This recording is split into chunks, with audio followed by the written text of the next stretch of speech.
How are we all doing this morning? Other than some feedback. Don't worry, the sound guys will turn that gain down in a second. So, we're going to be continuing our study in the book of Ephesians, so if you want to turn there, I'll be reading out of the New King James Version this morning. And we're going to continue through this, I think we just need to turn the gain down on this channel. That's probably it. All right, thank you. So we're continuing through this study, and King Solomon, the one who's writing this, he's got this expression, under the sun. We've heard that several times before. In fact, I've got a few slides for us this morning. But this expression right here, under the sun, it's important to go back. He first utters this statement all the way back in chapter 1, where he's talking about this under the sun perspective. And it's important to understand this perspective because this is looking at life, considering life without an eternal perspective. See, the things he writes about here, he lacks the vision of being like, he's just caught on the I'm sorry, the feedback's kind of messing up what I'm trying to say here. But his thoughts are just on what he sees in front of him, and he loses track of the eternal perspective. Of course, King Solomon didn't have as eternal as a perspective as we can have. He didn't have the entire Bible, a book full of scriptures, both Old and New Testament. So he didn't maybe have the ability to look at an eternal perspective, but he was a wise king.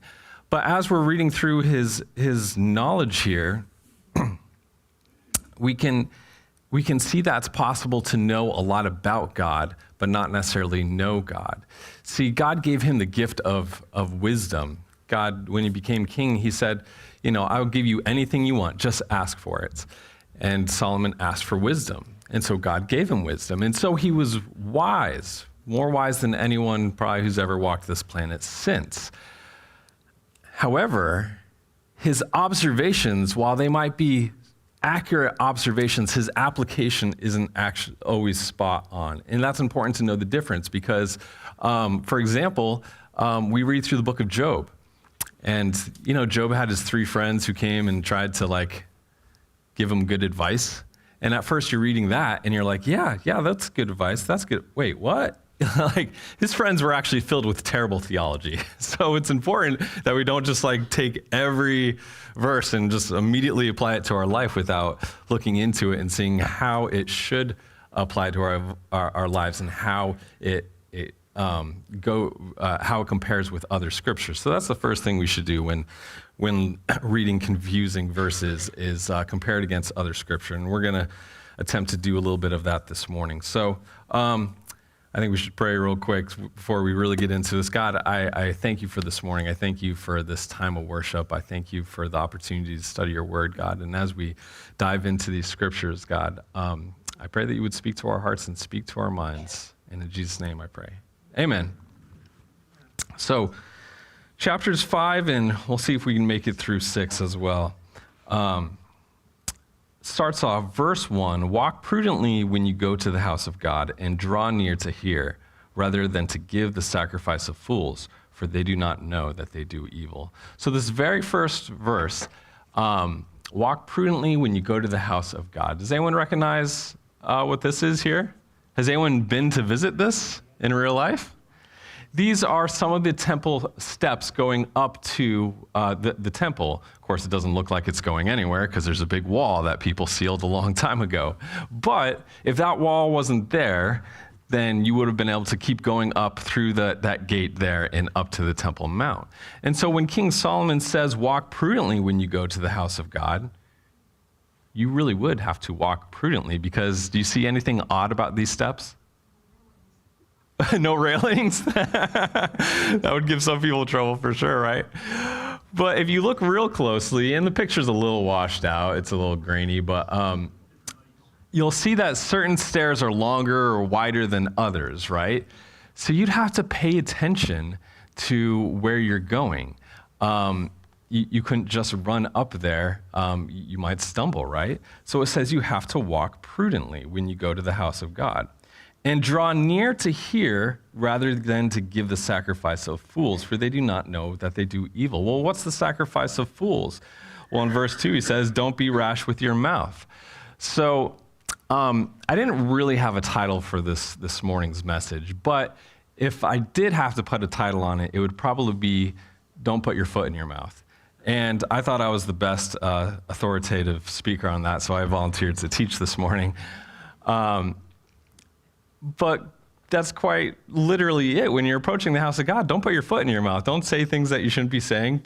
You need to prepare your heart when you go to the temple to worship. Now, we don't have a temple here. We don't need to go offer sacrifices to God. But this is a house of God, right? This is a church where we've come to gather.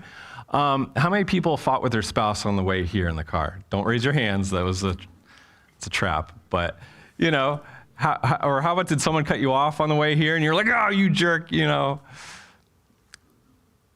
I'm speaking to myself, by the way. Like, are we preparing our hearts when we come to the house of worship? Am I prepared to hear what God would have to say to me? What if you show up and you don't like the worship, that morning, or you don't like that worship song? There's a couple of worship songs that when people, when they sing them, I'm like, I don't like the writer of that song. That's just bad theology, and I'll get all hung up on, like the Bible college student inside of me. I'll get hung up on some of the words. Instead of just taking it for what it's worth, is just, I'm preparing my heart to hear from God this morning. So do not be rash with your mouth. This is really the sacrifice of fools. And let not your heart utter anything hastily before God, for he's in heaven. So the key thing here is perspective, for God is in heaven. If you want to keep your heart from uttering, or your mouth from uttering rash words, then we should be remembering who he is and have a healthy fear of God, which we'll say a few verses later as well. Continue to say, therefore, let your words be few. Well, there's a couple of verses we can go off of that. Proverbs 20:25 says, it is a snare for a man to devote rashly something as holy and afterwards reconsider his vows. And Jesus says this, and when you pray, do not use vain repetitions as the heathens do, for they think that they will be heard for their many words. So let me ask you this. Has anyone ever been like part of a prayer group or circle or whatever, and maybe you're trying to figure out what to say and you don't know what to say, and so then you just start talking, and you're not really saying much of anything, but you feel like you have to. Have you ever been part of a prayer circle where someone else prays and you think, oh, I should have thought of that. I should have prayed that, right? Have you ever been part of a prayer group where someone else is just praying on and on and on? It's been said, a wise man once said that if you're praying for about 3 minutes, people will pray with you. If you pray for 3 minutes more, people will start praying for you. And if you pray for 3 minutes longer, people will start praying against you. Not to make light of that, in fact, just the opposite. The most important thing is just having our words be true and mean what you say and be heartfelt. I actually kind of envy people who can just pray beautiful, poetic prayers. My daughter can pray like amazing, beautiful prayers. But if my wife asks me to pray for the food before a meal, 9 times out of 10, it's something more like, God, thank you for the food. Please bless it. Amen. I'm short and to the point, but I mean what I say, And that's the key here. Therefore, let your words be few. And I've found that it's better for me if I let my words be few, mostly when I pray. For a dream comes through much activity, and a fool's voice is known by his many words. That's really my fear in praying too long or speaking too long, is that people will find out, or I might accidentally become the fool. There's a couple of verses we can go off of this. Proverbs 10:19 says, "In the multitude of words, sin is not lacking, but he who restrains his lips is wise." There's another verse. 17:28 says, "Even a fool is counted wise when he holds his peace. When he shuts his lips, he is considered perceptive." You ever want to be perceived as perceptive? Just keep your mouth shut and nod, and maybe squint your eyes like you're really deep in thought. Or how about this one? This is one of my favorite proverbs from Abraham Lincoln, who says, "It is better to remain silent and be thought a fool than to speak out and remove all doubts." Oh, Lord, help us not to be foolish. But how many times have we speaking out rashly, as it says, do not be rash with your mouth, do not speak things hastily.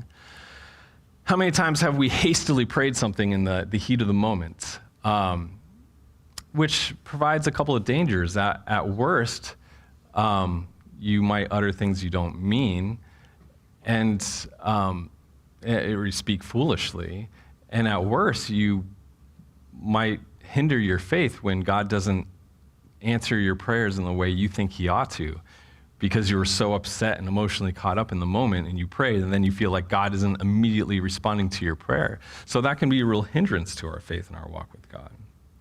Well, verse 4, he says, "When you make a vow to God, do not delay to pay it, for he has no pleasure in fools. Pay what you have vowed. Better to not vow than to vow and not pay." So you kind of see this theme. Don't put your foot in your mouth. Don't say things you shouldn't in prayer, when you're going up to the temple, when you're making vows to God. And the Bible has more than a few stories about people making vows to God and not following through on them. How about Samson? To me, he's kind of the biggest vow breaker there is in the Bible. His whole life was supposed to be a vow, right? He made the Nazirite vow. He's supposed to not cut your hair, and what else? Don't eat unclean things, don't drink wine, and he broke like every rule in the book that was according to the vow he had made, right? Or how about another foolish vow? One of the most foolish vows made, in my opinion, would be King Saul. He was the first king of Israel. He was out in battle one day, and things were going well, and he made a silly vow saying, no one should eat today, or they'll die because, as a sign to God or something.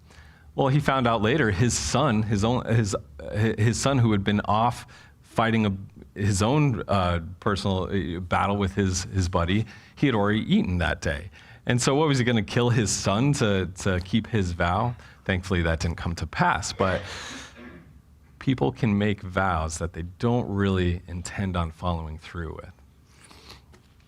How about, again, I won't ask anyone to raise your hand, but has anyone in here ever made a vow? Maybe not so much in, "Lord, I vow," but how about, "God, I promise if you just get me out of this situation," fill in the blank, right? "I'll never do this again. If you just get me out of this, I'll become a missionary if you just, get me out of this." And people don't follow through on that after God gets you out. Well, vows seem kind of dangerous, and in this perspective, they kind of are. So why would God even give the opportunity for people to give vows? Well, this is what Moses told the people in Deuteronomy. Maybe. Didn't work. Can we? Oh, did it? Oh, is it going through? Okay, thank you. He says, "When you make a vow to the Lord your God, you shall not delay to pay it, for the Lord your God will surely require it of you, and it would be sin to you. But if you abstain from vowing, it shall not be sin to you. That which is gone from your lips you shall keep and perform, for you voluntarily vowed to the Lord your God what you have promised with your mouth." So the biggest reason Moses even gave the people an opportunity to make vows from God is because it opens up a way to show your devotion to God. Vows could be very helpful when you promise God something and you serve God and then you see God bless your life from it, but it can be detrimental to your walk if you don't follow through. So this is a good observation. So again, as we're going through this, we're looking at his observations and his applications, and this is a good one. It is better to vow than to vow and not, or it is better not to vow than to vow and not pay. That's a good application here. Verse 6, he says, do not let your mouth cause your flesh to sin, nor say before the messenger of God that that was an error. Why should God be angry at your excuse and destroy the work of your hands? For in the multitude of dreams and many words there is also vanity, but fear God. And that's really the key here, that last verse, but fear God. The remedy to making preventable mistakes like these vows is just having a healthy fear of God, not a fear of being scared and afraid necessarily, but of reverence to who he is in heaven. We continue on, verse 8. It says, if you see the oppression of the poor and the violent perversion of justice and righteousness in a province, do not marvel at the matter. For high official watches over high official, and higher officials are over them. Moreover, the profit of the land is for all, even the king is served from the field. So don't marvel at this matter. High official watches over high official, and higher officials over them. I'm just glad we don't have to worry about that sort of thing today, right? I'm just kidding. But that's the point. He's saying that's a correct application. Don't marvel at these things. These things have been happening for thousands of years. But he says even the profit of the land is for all. Even the king is served by farmers. Even the kings, even the government, even the president has to rely on the farmers of the land. So that's a correct observation. Verse 10, he says, he who loves silver will not be satisfied with silver, nor he who loves abundance with increase. This is also vanity. You know the expression, the powerful always want more what? Power, right? Kings want more wealth. He says it's never enough. This is also vanity. You know, this whole silver thing, I think we've said it before, that in Solomon's day, silver was so common that it was like a common metal. It was like everywhere. Verse 11, he says, when goods increase, they increase who eat them. So what profit have the owners except to see them with their eyes? What does that mean? That means the more people you have, the more people you got to take care of, right? If you have a business and business is going well, and you start your own business, starts off as just you, and maybe you get 3 employees. Well, that's great. But now you have 3 employees you got to take care of. Well, what if your business grows to having 10? That's wonderful. But now you have 10 employees you got to take care of. Well, Solomon no doubt had countless people under his reign that he had to take care of. And of course, the more money you make, the more Uncle Sam likes to take, right? This is everyone's favorite season, tax season, right? So when goods increase, they increase who eat them. Verse 12, it says, the sleep of a laboring man is sweet, whether he eats little or much, but the abundance of the rich will not permit him to sleep. So if anyone here has had a really physical job that you've had every day, and for a while, I was a cable guy for 8 years, and I would start my day at 6, 7 in the morning, and sometimes I wouldn't come back until 9 o'clock at night, and all day I'd be, carrying ladders around, carrying big metal satellite dishes up and down ladders, and all day long. And by the time I'd get home, maybe I'd kiss the wife and just fall right into bed, maybe shoes and all, because I'd be exhausted. There was no problem falling asleep, and if you've had a laborious job, you'd know all too well. But he says here that the abundance of the rich will not permit him to sleep. So King Solomon, and all the luxuries that he had, all the wealth that he had, and he probably had the softest mattress in all the kingdom, and he wouldn't be able to sleep at night because of all these troubles that would keep him up. Verse 13, it says, there is a severe evil which I have seen under the sun, riches kept for their owner to his hurt. But those riches perish through misfortune. When he begets a son, there is nothing in his hand. King Solomon, I read verses like this, and I'm like, there is nothing that would make this guy happy. Because verse 13, he says, first of all, I think he's over-exaggerating a little bit. It's a severe evil that he's seen under the sun. Riches kept for their owner to his hurt. So he holds on to his wealth, but doesn't find a good way to use it. It's evil, and it hurts the rich man.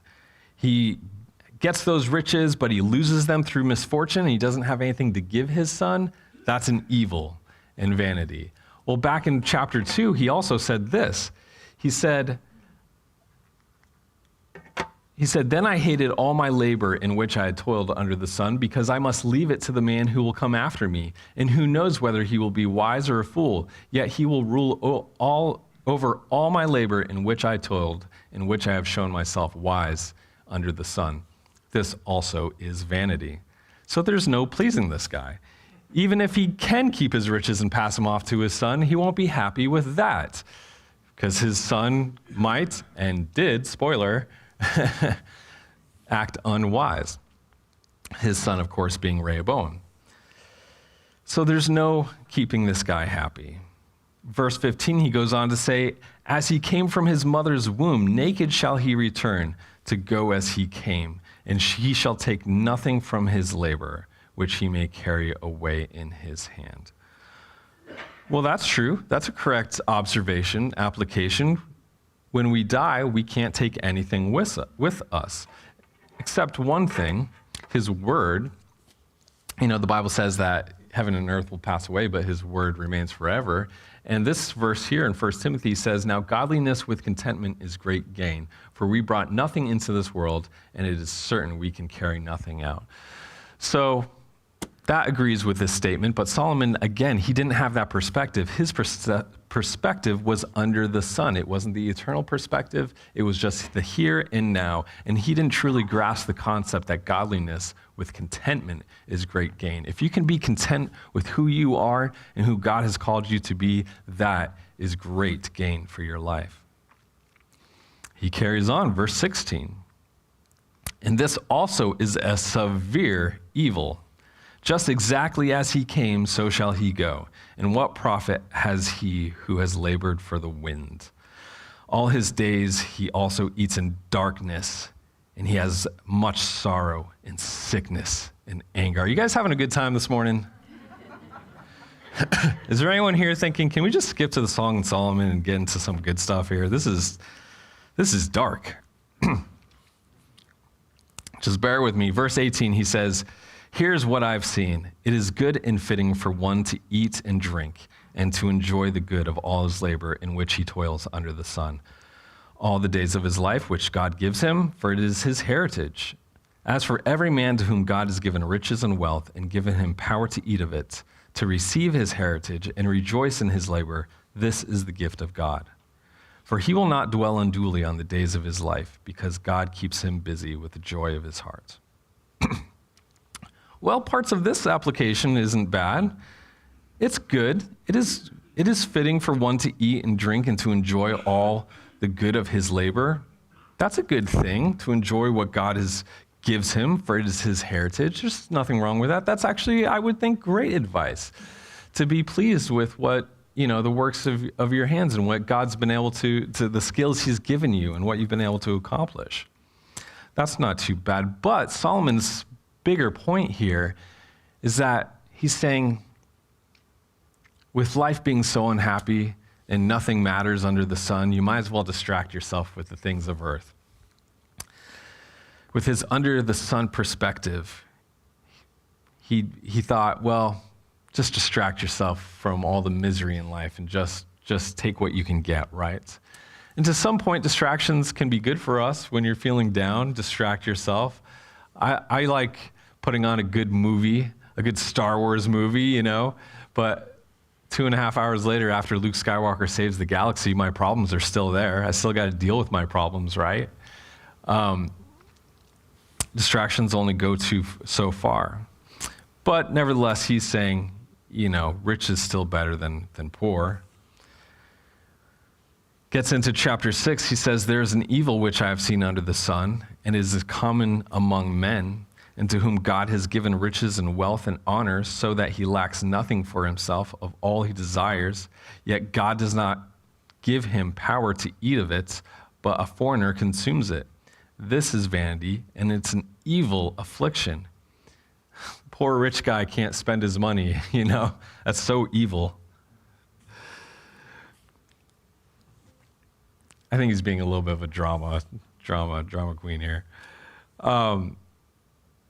if he begets 100 children and lives many years so that the days of his years are many, but his soul is not satisfied with goodness, or indeed he has no burial, I say that a stillborn child is better than he. For it comes in vanity and departs in darkness, and its name is covered with darkness. Though it has not seen the sun or known anything, this has more rest than that man, even if he lives 1,000 years, twice, but he has not seen goodness. Do not all go to one place? Is that a good perspective and application? Wrong.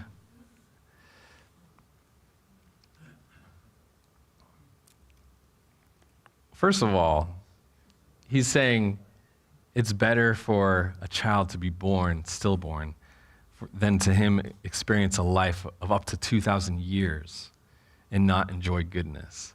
That's the wrong perspective. When you look around and you see the pain and sorrow in our everyday lives, sure, it can be troubling. But Solomon, he's saying 2,000 years with nothing good, no joy in his life. Now, I don't know about you, but going back to the whole vow thing, one of the most important vows, maybe the only big vow I've ever made in my life, was right here on this stage almost 19 years ago when I vowed to pledge my love and devotion to my wife. Talk about a vow that you shouldn't take lightly, right?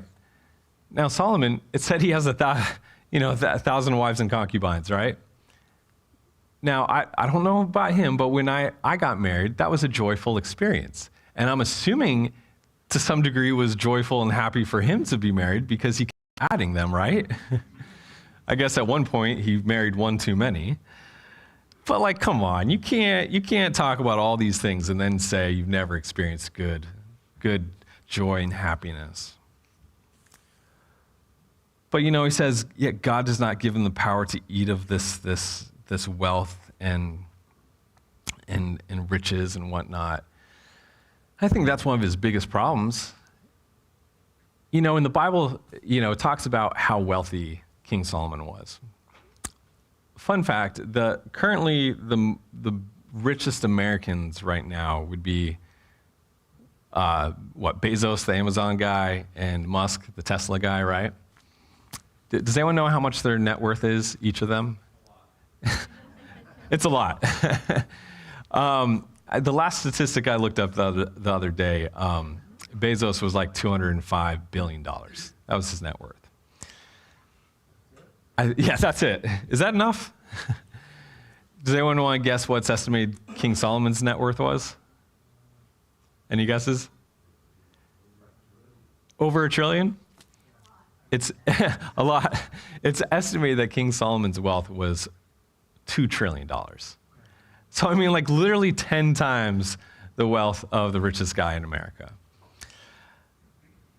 And yet it didn't make him happy. And I suspect one of his biggest problems is he didn't give it away. In fact, after my message last night at Chapel Hill, my wife was talking to me in the car, and she was like, that's totally true. You were talking about his wealth, and it's totally true how Samuel prophesied to the people, hey, you really want a king? Are you sure you want a king? He's going to tax you. He's going to take your wealth and, all for himself. And it kind of came true right there. This is one of the biggest impressions we have, that King Solomon, I think he made some good money. Now, I think there was wealth throughout the land because of the whole silver thing, but he had great wealth, but he didn't know what to do with it. And I think that's really the key, is that the things that we have, we should be devoting them to God. In fact, it's something as simple as when people come over to my house and offer my house is yours. Take whatever you want, open the fridge, take whatever, beverage you can find in there, or food or whatever. And also, over the last, I would say decade, we've had so many families and kids go through our home that we've probably broken at least 50 glasses, guaranteed.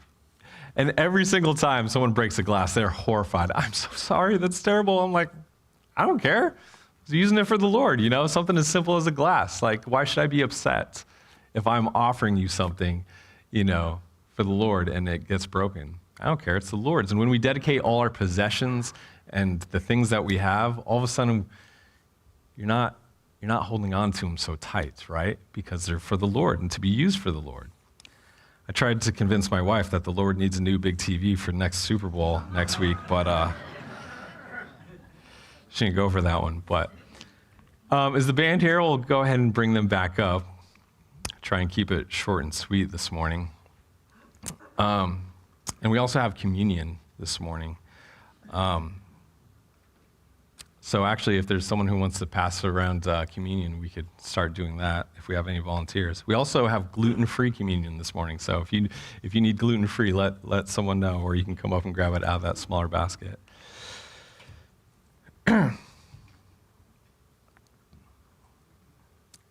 But verse 7 says this: all the labor of man is for his mouth, and yet the soul is not satisfied.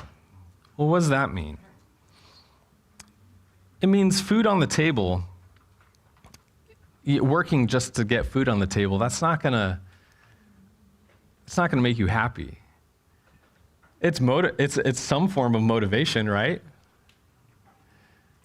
If nothing else, if you're depressed and having a hard time going through life, there comes a point where you at least have to get off the couch and go get some food. Or you have to get a job to get food to eat and survive. So that can be motivation. Proverbs 16:26 says the person who labors for himself, for his hungry mouth drives him on. Jesus said this, we all know this verse: it is written, man shall not live by bread alone, but by every word that proceeds from the mouth of God. Of course, we know that when Jesus said this, he was saying it to Satan, right? During the temptation in the desert. But not only is it a good tool to fight against Satan, his temptation, but it's really good everyday advice. Man can't live on bread alone. Bread will cure your hunger for a day, but it won't cure that hungry, that drive we have inside of us. We need God, every word that comes out from the mouth of God. For what more, verse 8, has the wise man than the fool? Thank you. For what more has the wise man than the fool? What does the poor man have who knows how to walk before the living? Better is the sight of the eyes than the wandering of desire. This also is vanity and grasping for the wind. What does this mean? It means to appreciate what you have in front of you, the things that you see in front of you. We can get caught up and lost in our desires for the things we want, the desires of our hearts. And while it's good to have goals, things that we should strive to, aspirations, we can't get lost in those things. Similarly, we shouldn't get lost in the past. It can be easy to get caught up and think, oh man, I miss the past, the good old days, right? When life was simpler, when I was young, full of energy and life. And we lose sight of what we have right in front of us, the things and the blessings God's given us right here and now. Verse 10, whatever one is, he has been named already, for it is known that he is man, and he cannot contend with him who is mightier than he. Since there are many things that increase, how is the man better? He's saying, whatever one is, he's been named already. God already knows everything about you and your life. It's kind of a predestination type of view here that he's getting at. But it's true. God has your whole life planned out ahead of you. Don't get caught up on the things going on now. Of course, his perspective is you can't contend with him who is mightier. He had a more glass half full perspective here. But verse 11, his point being more stuff doesn't equal happiness. Verse 12, for who knows what is good for man in life, all the days of his vain life which he passes like a shadow. Who can tell a man what will happen after him under the sun? His point being, do you know better than God? And we don't. We don't know better than God. Sometimes we think we do. We try and inform God what would be best for our lives. But when we keep that eternal perspective, when we avoid putting our foot in our mouth, and we just take a moment to listen, to draw near and hear what God is doing in our lives, God can work wonders in your life.